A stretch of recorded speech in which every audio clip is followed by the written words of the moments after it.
प्रयागराज के बराबर में कौशाम्बी जिले में पाल समाज की बच्ची के साथ जो अन्याय हुआ और उसमें जो पुलिसिया कार्रवाई, उस पर बहुत सारे सवाल खड़े हो रहे हैं। एक पक्ष कह रहा है कि हम पीड़ित हैं, दूसरा पक्ष कह रहा है कि हम पीड़ित हैं। ब्राह्मण समाज के लोग कह रहे हैं हम पीड़ित हैं। अब ये पता जाके लगेगा मौके पे कि कौन पीड़ित है। इसलिए मैं उन परिवार से मिलने के लिए पाल समाज के आया था, लेकिन पुलिस ने मुझे यहाँ रोक लिया और मुझसे कहा कि अभी लॉ एंड ऑर्डर की सिचुएशन अच्छी नहीं है, आप कुछ देर इंतजार कर लें, उसके बाद हम आपको जाने की इजाजत दे देंगे। मैं यहाँ इंतजार कर रहा हूँ पिछले 2.5 घंटे से, लगभग अब 2.5 घंटे होने को आए। मैं यहाँ इंतजार कर रहा हूँ कि मुझे वहां जाने की इजाजत मिले और मैं उस परिवारों की आवाज को उठा पाऊं, मैं जान पाऊं सत्य क्या है।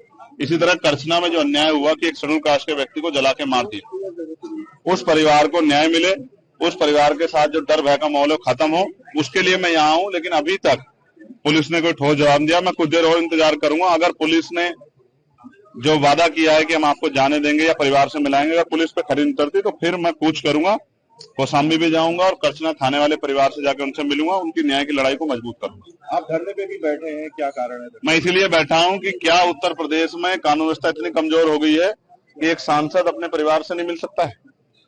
क्या हो गया उत्तर प्रदेश में? हम इलाहाबाद में, जहां पूरे उत्तर प्रदेश के लोग आते हैं न्याय मांग रहे हैं। हम तो लंबे समय से मेरठ में हाईकोर्ट की बेंच की मांग को भी उठा रहे हैं, लेकिन इलाहाबाद में इसलिए मुझे तो रोका गया। अपराधियों क्यों रोका गया? यहाँ 500-700 पुलिस लगा के क्यों रोकना चाहते हो? क्या एक परिवार से नहीं मिलने की छूट दे सकते हो आप लोग? तो मैं तो कह रहा हूँ मैं अकेला जाऊंगा, आपके साथ जाऊंगा, आप ले चलो, लेकिन मुझे मेरे परिवार से मिलाओ, मैं उनकी तकलीफों को जान दो। भी उस माँ से मेरी बात है, जो बच्ची की माँ, उन्होंने कहा मेरी बच्ची की हालत आके देखिए, हमारी हालत आके देखिए, हम यहाँ डर के साए में, हमारी मदद कीजिए, हमारी आवाज उठाइए। तो पुलिस मुझे क्यों रोक रही? क्या पुलिस किसी को छिपाना चाहती है? क्या पुलिस दबाव में काम कर रही है? मैं तो मानता हूँ पुलिस कभी दब नहीं सकती, लेकिन इस बात को जानना पड़ेगा कि सब क्या हो रहा है। मैं तो पुलिस का सबसे बड़ा हितैषी, सब जगह आवाज उठाता हूँ, पार्लियामेंट में भी आवाज उठाता हूँ, सड़क पर भी उठाता हूँ।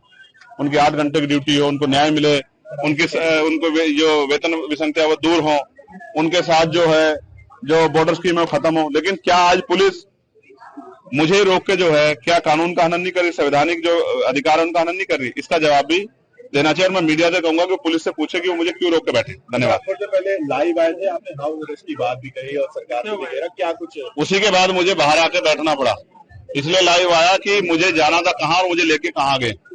मैं संवैधानिक विचारों का प्रयोग, संवैधानिक विचार पे हूँ, इसलिए पुलिस से बातचीत कर रहा हूँ, वरना मैं लड़के भी जा सकता हूँ, मोटरसाइकिल पे बैठ के भी जा सकता हूँ। पुलिस जानती है जब मैं जाने पाऊंगा चला जाऊंगा, लेकिन मैं संवैधानिक विचार को मानता हूँ, संविधान को मानता हूँ, इसलिए पुलिस से बात कर रहा हूँ कि भाई हमें जाने दिया जाए या उस परिवार को हमसे मिला दे। अगर नहीं जाने दिया जाता तो क्या कुछ कदम उठाया जाए? तो फिर अभी तो इलाहाबाद में आप संघर्ष देख रहे हैं, फिर आप लखनऊ में देखना, विधानसभा का गिराव होगा, मुख्यमंत्री आवास का गिराव होगा, इतने बड़े पैमाने पर होगा कि पूरे प्रदेश से ट्रेन में लोग आएंगे और लखनऊ का चक्का चक्का जाम करा जाए।